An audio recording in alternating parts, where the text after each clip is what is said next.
আসসালামু আলাইকুম। আজকে আমরা কথা বলবো সাফল্যের কোনো শর্টকাট নেই।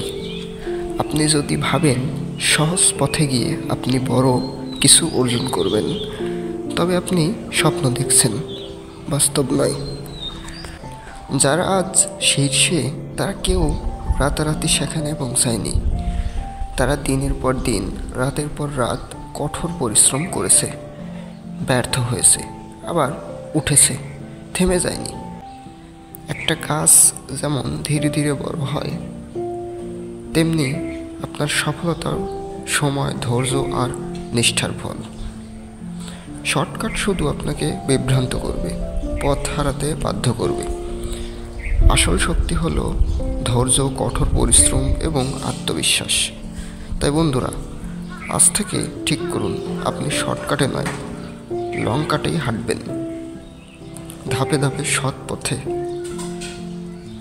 আপনার কষ্ট একদিন সফলতার রূপ নেবে, এটাই সত্য। যারা আজ শীর্ষে তারা রাত জেগে কাজ করেছে, ব্যর্থ হয়েছে, আবার উঠে দাঁড়িয়েছে। তাদের কাছে সহজ পথ ছিল না, ছিল কেবল তুমি যদি শর্টকাট খোঁজো তাহলে তুমি শর্টকাটে হারাবে নিজেকে। তোমার পরিশ্রমই হবে তোমার মূলধন, তোমার ধৈর্যই তোমার শক্তি। আজ থেকে সিদ্ধান্ত নাও, আমি সহজ পথ চাই না, আমি সঠিক পথ চাই। Because real success has no shortcut. ধন্যবাদ।